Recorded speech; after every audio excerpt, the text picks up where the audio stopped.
Okay. So I have some extra material for you guys today, and just to make things a little light and not too heavy, as the second exam is approaching, and I think we already concluded that we are going to have the exam on the 26th, right, which is the next week, okay, next Sunday.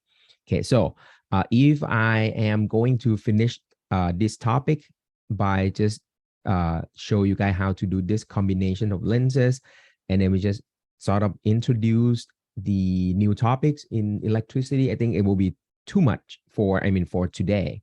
So I'm thinking of, we might just touch on the electricity maybe once next week, all right, which is going to be our Thursday class.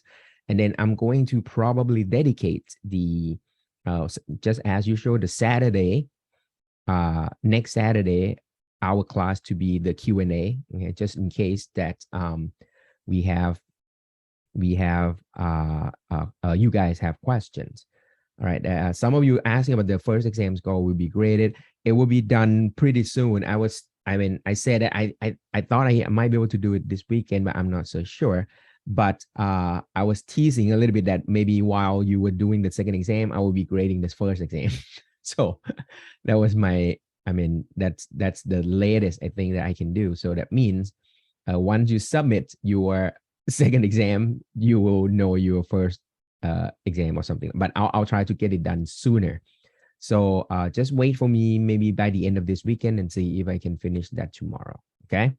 All right. So sorry about the delay. It's getting just like last trimester again, but I hope it's not going to be that bad, right? Last trimester was really bad. Okay. It was just like everything was pushed almost to the end of the course, which is way too far. Okay. So I'll try to get it done this weekend. All right. And that should do it. There's so many things going on, so that's why it's still quite sort of like there's so many things coming away. Okay, so what I'm planning for you guys today is at least you can at least check out the Google Classroom, and if you look into the Handout section, you should see the Handout number 6 extra. All right, and that's what we are going to use today, just to summarize things. So today is going to be a pretty short class because I just want to use this one to summarize things that we have done. And because last time I asked you guys to, sorry about that, was just like look in my video lecture. So it's not a live session. So in case if you have any questions, feel free to drop questions, or you can type it in, just ask right away, that it would be fine. All right. But if you don't have that yet, so I'm going to pretty much revise what we did last time about the image formation, and the way that I would like to once again direct you guys to the simulation, because I think, well, hindsight is kind of like a little bit better in the sense that if I use that simulation, it might be better in terms of explaining the ray of light. So if you have a chance, just once again go to allphysics.com, okay, and I'm just gonna share the screen as well and see. I think I have that on already. Okay, so I'm just gonna try that. And okay, so if you use that allphysics.com website one more time, it has a very great simulation that you can play around, and that allow you to pretty much well, where are my screen?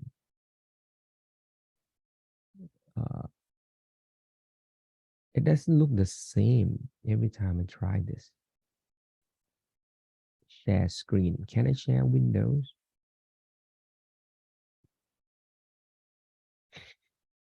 I'm still confused. All right, I can share screen, I think. Share. There you go. All right. Okay. So once again, if you go to allphysics.com and if you come to the light section over here, you can see that there are so many things that you can play with. All right. Even though we haven't sort of like talked about all of those, but at least there is a concave convex mirrors here, a plane mirrors right here.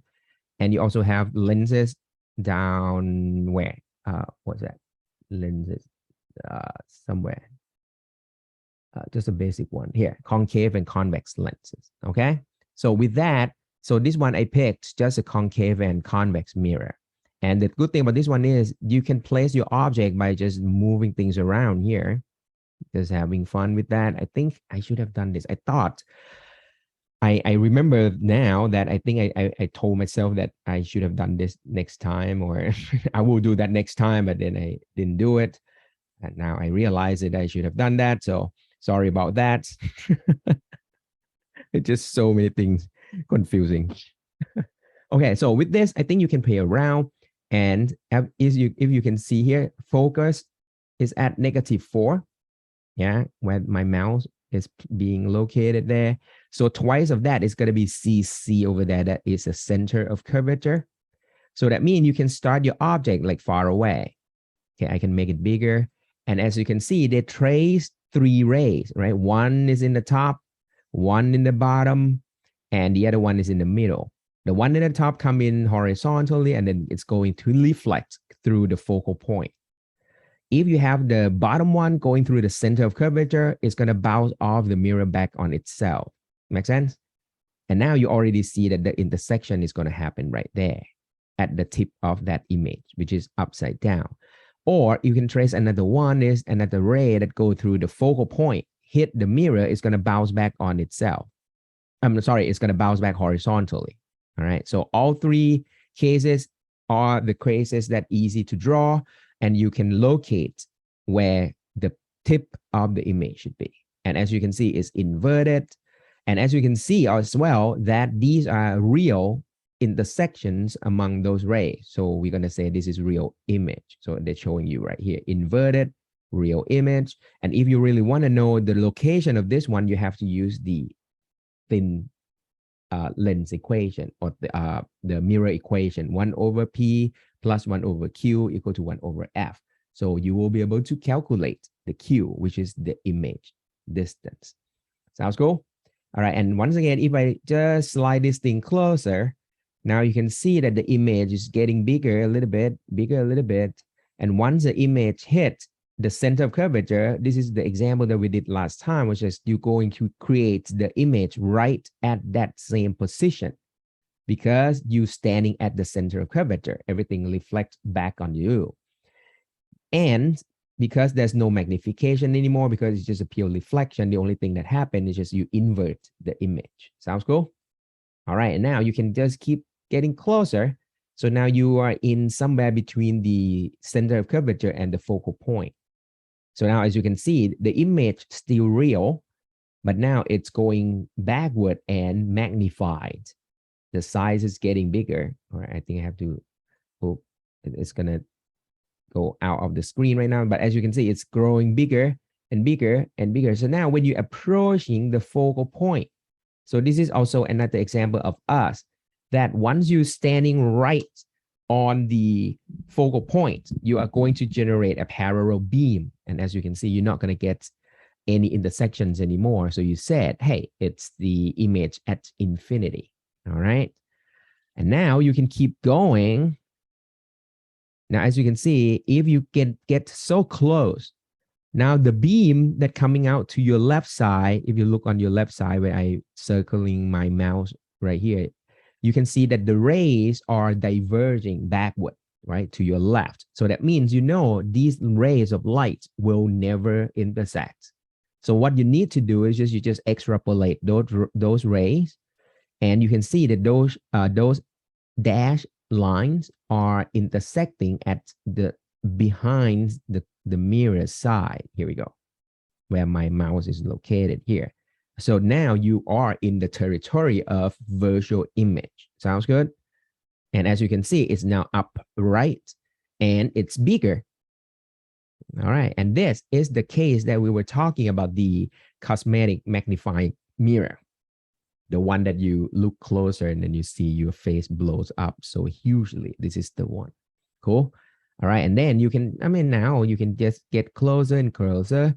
You can still get a magnified image, but it's now your image is getting closer and closer to the mirror, and then the size is getting closer to each other. So the magnification getting smaller and smaller, on and on. All right, so I think this will help a lot. I hope if you look at this one and then you try to sort of play around with this, and then you try to, and I mean, you can match the result that you see from this simulation with the formula, and everything should just sort of like go really well together. All right. And you can also try the concave and convex lenses as well. The logic stays the same. And the one that I told you to do is just like, hey, instead of reflection, you get refraction. So light just penetrate the lens through, and then it's gonna happen something. If it were to happen, it's going to happen on the right side if things are going to be real. Does that make sense? So look at this one. Once again, you have an object, you can play around with it. Okay. And then the focal point is right here. Focal length must be double that. And if you are so far away, see the light just go and penetrate through.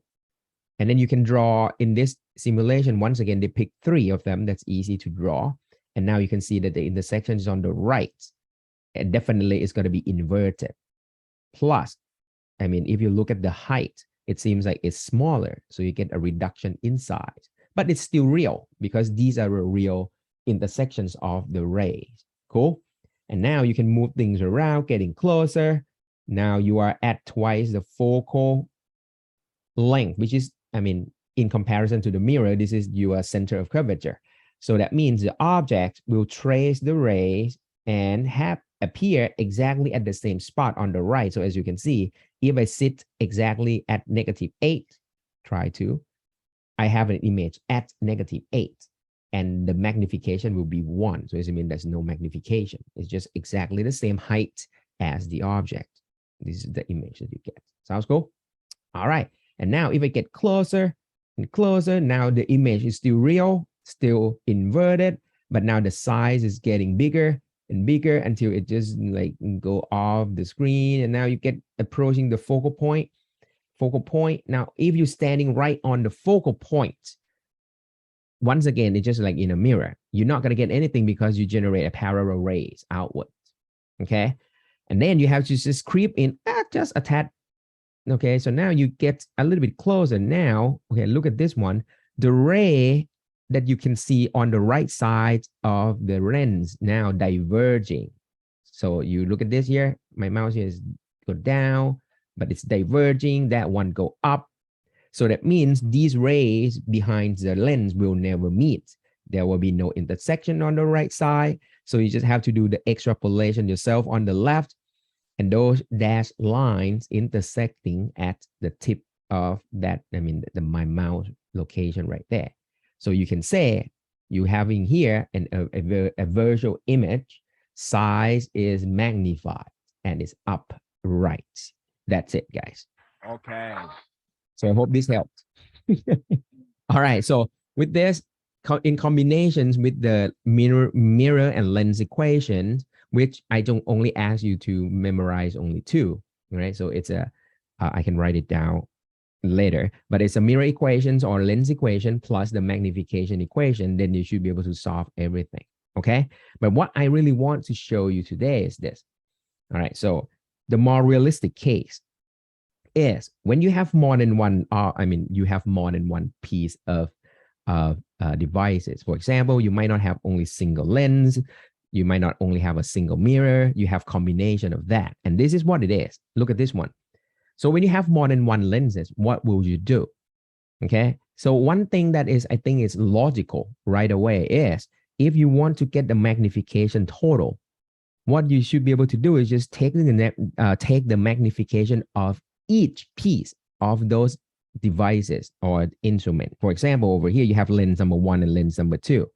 If you somehow know that the lens number 1 will do the magnification of M1, and you know that the lens number 2 will give another magnification of M2, then a simple explanation is, all right, because you're going to get an image from lens number 1 with the magnification M1, right? But then the M2 will magnify that on top of it. So at the end, the total magnification will be just the product of those two because you multiply on top of the multiply. So the net is just going to be the product of that. And if you have more than two, just multiply them all. You're going to get the total magnification as a product of magnification from each individual lenses or mirrors. Sounds cool? All right. So that is kind of like, okay, Ajahn, this is sort of doable. But in reality, what do you need to do? All right. So what you have to do is this. So imagine this one. If you are facing with this kind of problem, you have two lenses, and now you have some sort of a configuration. You say, hey, two lenses are separated by 40 centimeter and are used in combination. The focal length f1 is given, f2 is given, and object height is also given, and it's given the location as well. It's 15 centimeter in front of the first lens. So that means the objects right here is here. You have to hit right there. So let me magnify that. I mean, sort of highlight that a little bit. So it's a pencil with the tip down. That's a weird object. But anyway, so it's sort of like you have a pencil and then you just put in front of the lens number one. So now, the question is find the intermediate. See, there is the word intermediate image and final image distances and the total transverse magnification. So don't worry about the word transverse over here. The reason is because it's just simply saying that your object right now is standing up. So whatever the magnification that will happen, they only care about the up direction. So don't worry about the thickness of this pencil at this point. Cool? You only care about the height.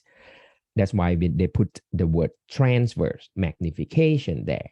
And the height of the final image is what? That's the question. All right, guys. So what do you think we are going to attack this kind of problem?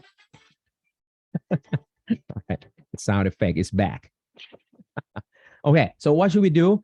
The logic is very straightforward, guys. So first thing first, what you need to do is you just start from here. You will get the object location. So now you can tell what is going to be the object distance. All right, I can call this like P1. And you just use this as the as information for the calculation in relative to just only lens number one. All right, don't worry about lens number two at this point. So what you use is, let's say you have lens one with an object at the distance P sub one there. What will be the image formed from this lens number one? Cool. So lens one. So what you get is, all right, object location, it say is 15 centimeter in front. So that is going to be 15 centimeter right there. Cool. All right. The focal point is, of course, we said this is a converging lens. So the focal point is right here at f sub 1. Right? The figure already showed you that. And we already discussed saying that whatever that goes behind the lens for the image, that's supposed to be good because light go through the lens to the other side. So that means we already said whatever that is on the right side of this lens supposed to be positive. Good is positive. So that's why we said the focal length of converging lens is actually positive. So I can put positive sign in front just to emphasize that the converging lens has positive focal length. So it's positive 10 centimeter here. So you want to calculate image distance from this lens. See, it's done. All right. So what we can do is just, okay, 1 over P plus 1 over Q equal to 1 over F. And I just put subscript 1 throughout this equation. All right. So from here, what we get is 1 over Q is just 1 over F minus 1 over P. Okay. And substitute the numbers. All right. Let me omit units. Let's say I'm using centimeter throughout these equations. So 1 over F1, that will be, okay, let me put subscript 1 there. It's 1 over 10 minus, okay, let me put plus just to confirm that we care about the sign so much. Here we go. So that's it. Let's work this thing out. So it's what, 5 over 150. It's still positive. So it's 1 over 30. That's positive. Cool. So with that, don't forget to flip it upside down one more time. So Q sub 1 is 30 centimeter. There you go. So what does it mean? It means by having the object located there, you generate an image here at 30 centimeter from the lens number one. That's Q1, which is we already found out is 30 centimeter. Cool. All right. However, the information said those two lenses are separated by 40 centimeter. So what you get next is this. You have an image shows up right here. There. But then now you have lens number two is waiting to deal with this image that got from the first lens. Does that make sense? So you think in step. You do everything step by step. So you just do the first step by dealing with the lens number one first. Once you get the image from the lens number one, treat that image as an object for lens number two. That's it, guys. Okay. See? So if that is the case, then now you know that, hey, the image from the lens number one will be treated as an object for lens number two. With the distance given, you know that this image is, which is object for the lens number two, will be at 10 centimeter. So that means what I'm getting is for lens number two, P2 is positive 10 centimeter. And now this is where the negative object distance might happen. You guys see this? Okay. So imagine this. If, just in case, I mean, just an example, if the image from lens number one shows up here behind the lens number two, now this will be a negative object distance. You guys got that one? Here we go. Eventually. Okay.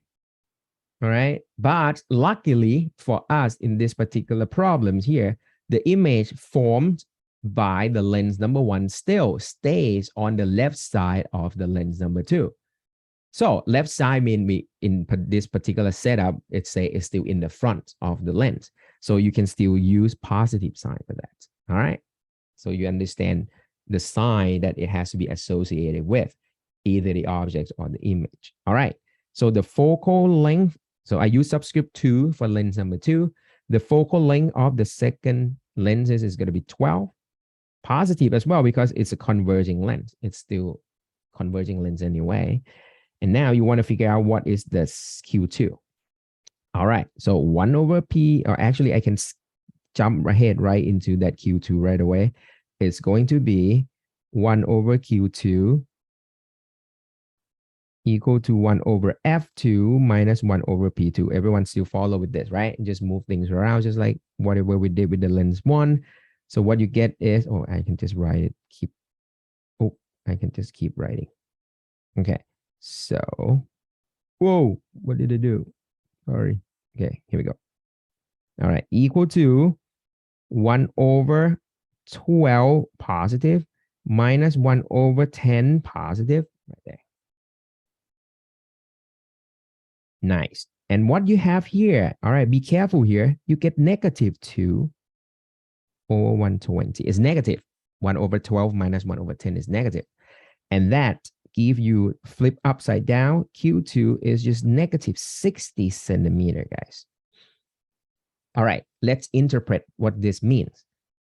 You got a negative image location. What does it mean? It means the image from this one is a virtual image relative to the object, right? Don't forget that, all right? But because the object is still in the front. So that means your image is virtual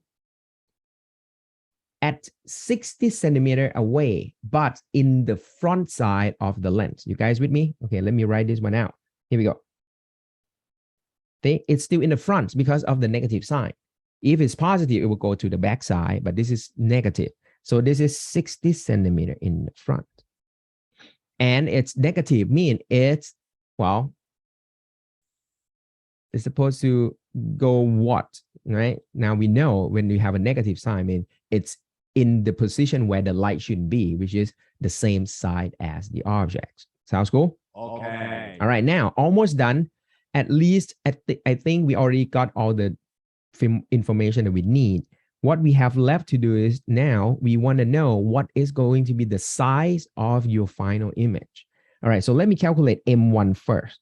The magnification for the lens number 1 is negative remember the formula. The second one is the ratio between the image location, image distance divided by the object distance. Cool. With the negative sign, don't forget. All right. So what we have here is I put a negative there, 30 up there. P1 is 15. So it's negative 2. You guys remember how to interpret this? So it means the image from the lens number 1 is twice as big as the original, and negative sign means it's upside down. See that? Does that make sense to you? You start from the object here, there, and you end up with the inverted image. Okay, but it's real and twice the size. Cool, perfect. This is what it is. All right. Okay. Nice. Next, I can calculate M2, the magnification due to the lens number 2. Same formula. It's going to be negative Q2 over P2. So negative is there. Now Q2, you got negative 60. Don't forget the sign. P2 is positive 10. So at the end, you get positive 6. So what does it mean? All right, just forget lens number 1 at this point. If you focus just only on lens number 2, the positive 6, what does it mean? It means, here we go. If this is your object, right? This is lens number 2. At the end, the image will be 6 times the size of the object, and it's still upright, right? Because it's positive.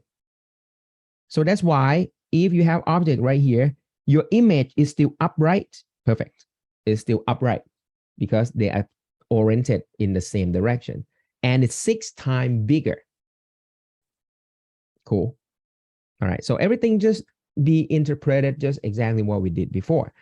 The only thing left is just now you combine these two magnification into the total. So from here, from there, you get the M total magnification. It's just a product, right? So it's just going to be M1 times M2, and it's going to be just negative 2 times 6, and it's negative 12. So what do you get out of this? So that means if you take a look at this and treat it as a combined lenses, so what you get is the net magnification that you get at the end is going to be negative 12. Here we go, guys. Start again. You start from the object here, but at the end, you're going to get inverted image. You guys with me? And twice the size. I'm not twice, sorry, 12 times the size. So this means whatever the object that you start right there, at the end, it's going to be inverted and 12 times larger. And that's the conclusion. Okay.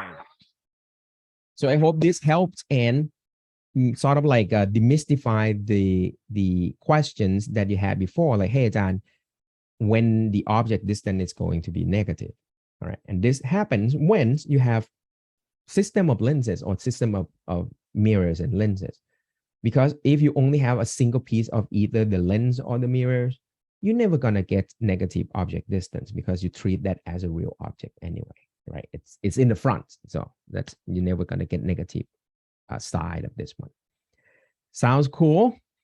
All right. So if you kind of agree with this and the way that you can, play around with this simulation to understand the relationship between the object and the image, I think that's it. All right. So that's why this lead me to the extra material, because I mean, if it's just like the regular, I mean, just like what we did last trimester is going to be it, but it seems like it's worth mentioning. So if you can download that extra, okay, and take a look at this. So this is the underlying structure of many instruments that you actually use. So the one that we just did is exactly the microscope. Okay, so the microscope, you have an eyepiece, the one that you look through, and there is an objective that's the one that closer to the sample that you want to look at. All right, and as you can see, it's exactly, you got 12x back in the example that we just did. That is already a magnification. So if you can manipulate the focal point of the objective and the eyepiece, you can get up to maybe 100x. That's usually the one that you see in the labs. All right. I mean, 60x is easy. Okay. 100x, you need like a more expensive one. And the objective lens is going to be so close to the sample, but it's very possible for you to get some magnification of 100x using just a couple of lenses system, all this stuff. Cool. All right. So you already learned how the arrangement of the lenses in a microscope. But the one that I want to mention as well is actually telescope. The telescope actually using two lenses as well. I mean, for the simple setup. But the only thing that's going to do it differently is just like you're going to have to pick a different value of the focal length between the eyepiece and the objectives. All right. Because right now, you really want to take a look at something so far away, not just like in this is like you want to look at some, bacteria, viruses, or some tiny stuff. So you want the objective lens to have a very short focal length. But over here, I mean, it's huge. Okay. I mean, huge in the sense that the distance of the object is so far away. So all in all, the light that coming from the far away, usually, of course, you can treat it as like it's going to come down to a focal point somewhere. Okay. So all you need is you need an eyepiece to magnify this image one more time. So it's still two lenses system. All right. You just have to pick a little bit of different focal point to make it fit what you want. And you have an ability to magnify. You want to look at Saturn, you want to look at Mars, you want to look at, moon and all this stuff. So you have different strength and power of the lenses. All right. But you can, I hope you can see that it's still a two lenses system. All right. Both in microscope and telescope, but different focal lengths. But what else? All right. And this is probably the one that I want to show you, even though maybe it's just on passing, but I think by doing this, now you understand. I think I got the question. I'm not so sure is that from your section or the other section, but the question is like, Ajahn, what is going on with the lens and mirror, and all right, when are we going to have them in one problem? So I just look it up, and then there are exercises in our textbook saying that here, for example, you hopefully that can understand this one very clearly. You have a lens and a mirror separated by one mirror. A focal length is given, and they already give you the sign, which is very nice, positive 80, because it's a converging lens. And the mirror is going to be a diverging mirror, the convex mirror. So they already gave you the negative sign. Good. All right. Now, an object is placed at 1 meter away as well from the lens to the left. Locate the final image formed by the light that has gone through the lens twice. So this one is more complicated, but I don't want you to go through, don't think too much about this. I don't think I'm going to take this one to the exam room, but I think this is actually very nice in the sense that I would like to discuss with you, like how many images are you getting intermediate before you get to the final image, right? This is what I really want to discuss. But for those of you that really want to dig deeper, feel free to, but the idea is this. So first, okay, let me use the red color here. You have an object here. So that means you're going to get P1 there, right? The object distance. The lens is there. The focal point is F. Let me put F1 there. So you will be able to calculate Q1. So let's say Q1 maybe show up somewhere here. Let me do that. That's your Q1. That's your image location, right? Then you take this image to be the objects for the mirror. Cool. All right. So with that, then you take this object. Let me call this step number 2. It's going to be P2. Whatever the distance you got from the first, you subtract out 1 meter, you get P2. Then eventually you're going to get something, okay? But now I not even sure where it's going to be, but at least it's supposed to be, let's say it's somewhere. Look at the green here. So it could be, wow, where should it be? Let me assume just whatever it is, like let's say it's still here. Let me use a black one here. Yeah. Okay, let's say that the image that forms from the mirror it's showing up right there. So I'm going to have to call this one Q2. Does that make sense?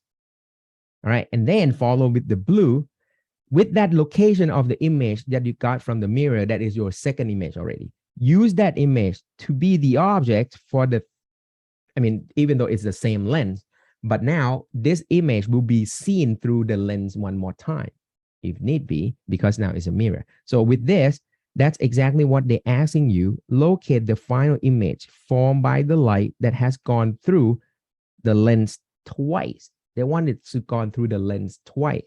The first time is just one way from the left end to the, I mean, from the left side of the lens to the right side of the lens.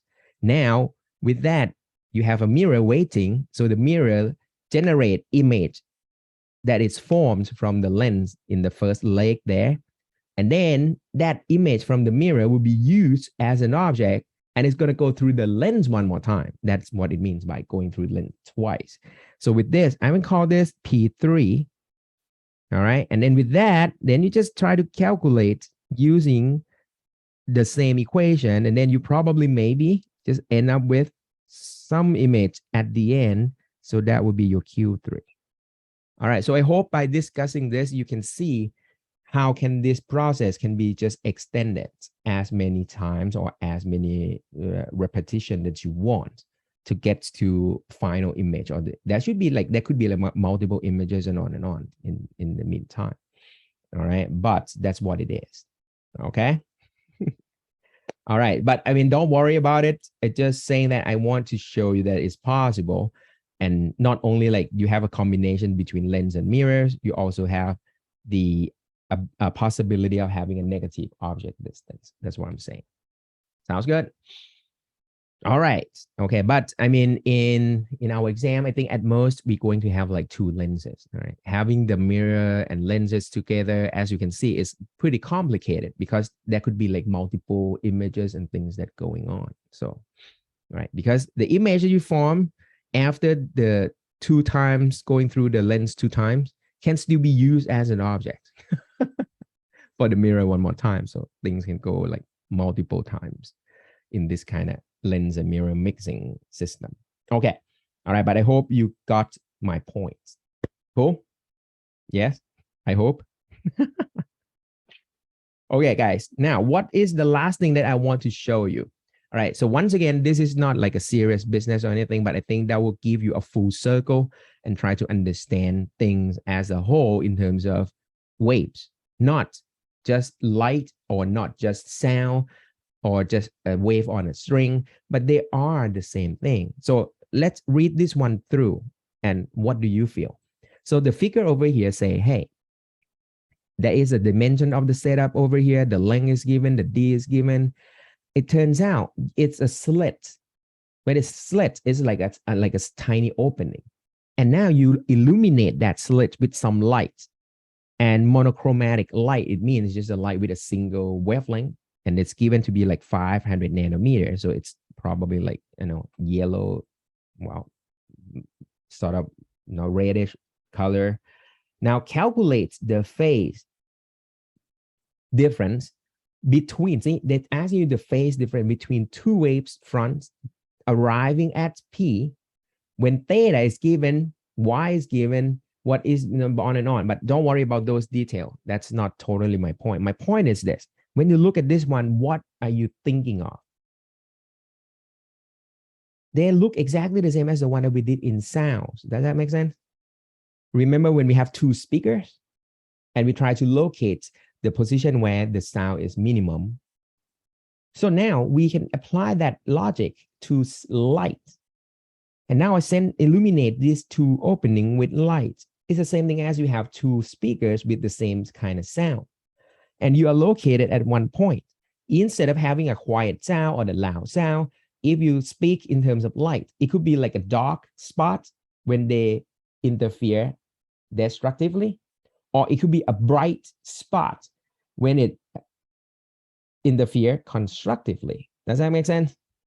Okay. So that's what my point is. It's just like the technique that you learn, even though it's from sound, it will be able to be used in light and in other waves. They all look the same. And the key point that you want to So it's just take home message that we got last time. It's just like R2 minus R1. Because right now I said R2 first because I know R2 is larger than R1. But the point is you only care about the path difference, right? We learn about this one. It's a path difference. Okay. So the path difference will be the one that determines what is happening at point P. And you classify this into two types. So if the path difference is nothing at all, then you get, here we go, this is constructive.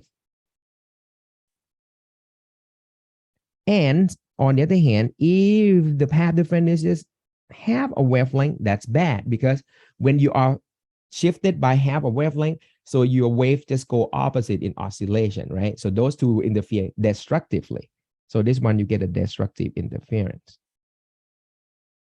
And then you said, these conditions can be translated. You can slide the wave off by one full wavelength and nothing is going to change. So that's why you can add 1 lambda to it, 2 lambda to it, on and on.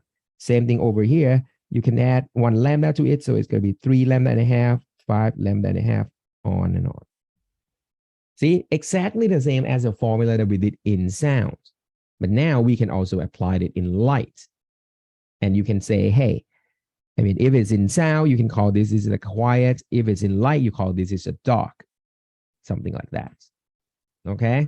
All right. So that's what I really want to show you, that the concept that you learned, it's actually for waves, not just for a particular type of waves. Okay.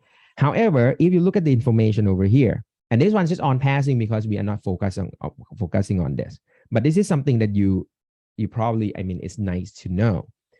In reality, when we were doing the speaker problems, it seems okay for us to measure the distance from the location that you are standing to the speaker number 1 and speaker number 2, right? That's what we did. But now in light, you have to understand that the wavelength of light is nanometer, is in nanometer scale. But the wavelength, okay, this is light. But the wavelength of sound, it could go like, you know, like, I don't know, like millimeter. You can go like centimeter. So there was like different range. I mean, the range are crazy, right? You can go like meter. It's like 5, 6 order of magnitude difference. So this is a reason why it might be easier for you to measure the distance in the case of sound.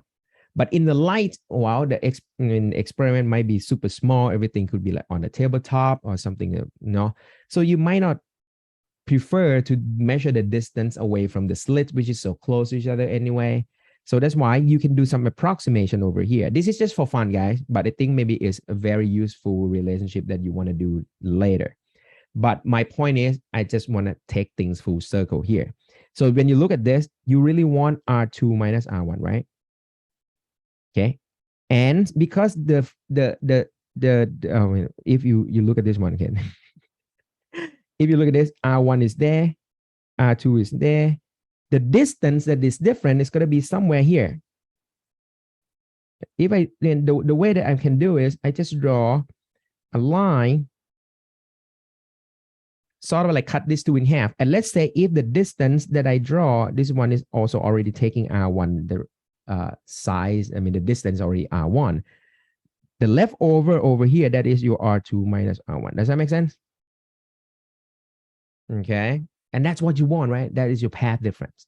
R2 taking longer distance to reach point P. However, well, I don't want to do this. It's easier for me to measure the angle from the center.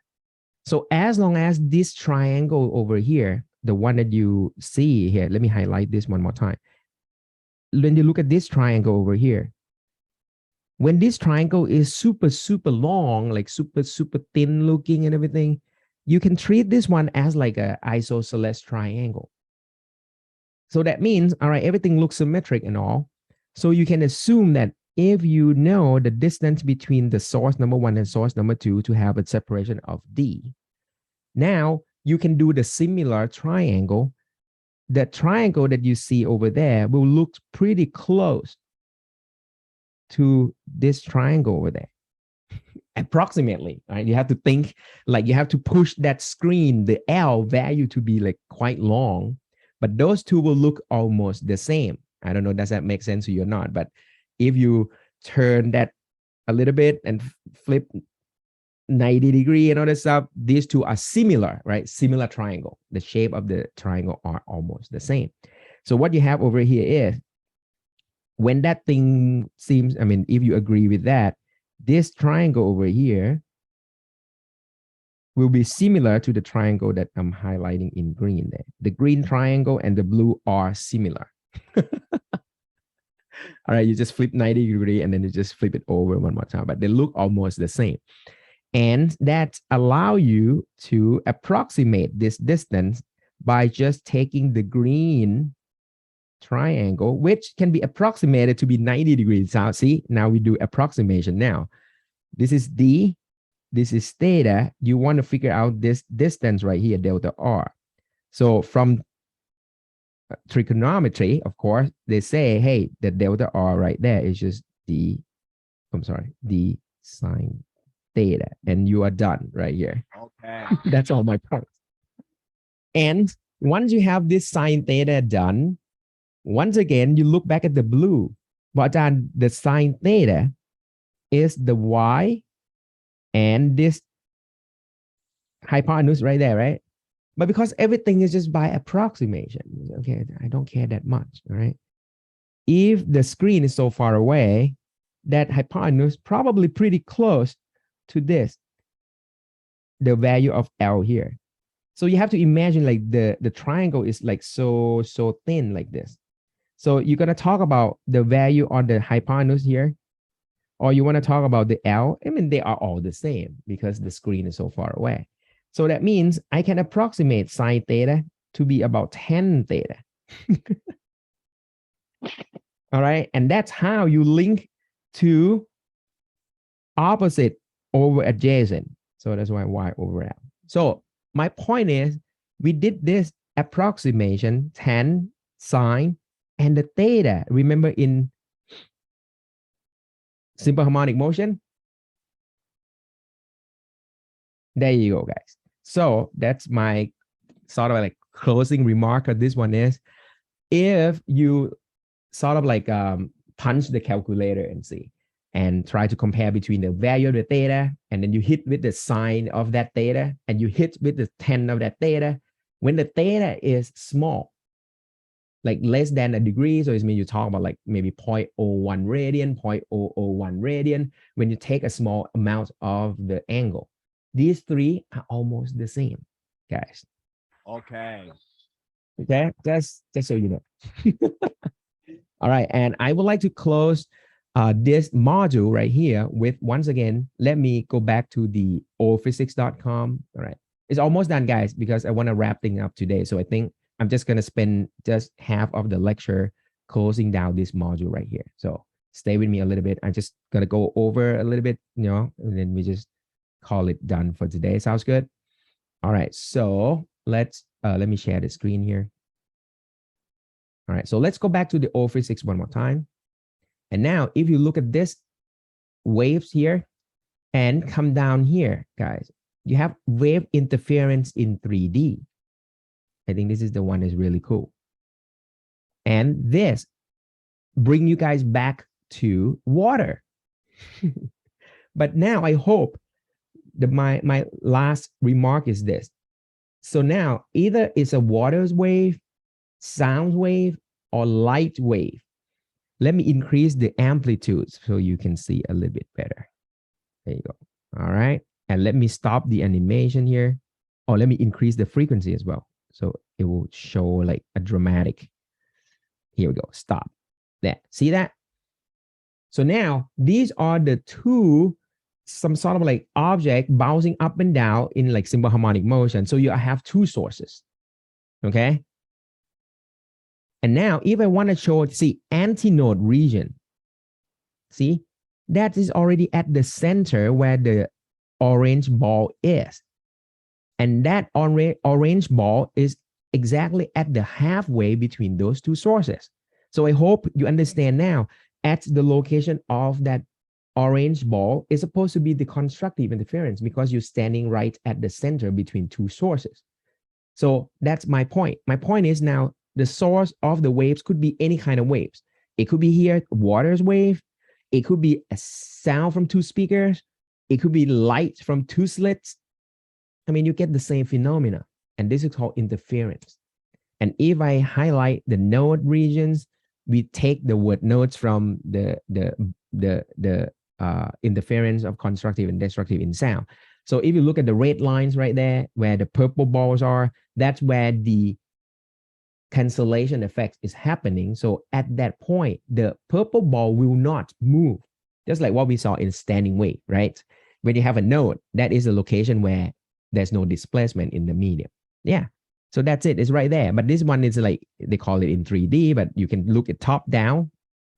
If you look top view, there you go. Is it good? So at the center, that will be your constructive interference. You go up a little bit, it will be destructive, just like the example that we did in class last time, two lectures ago.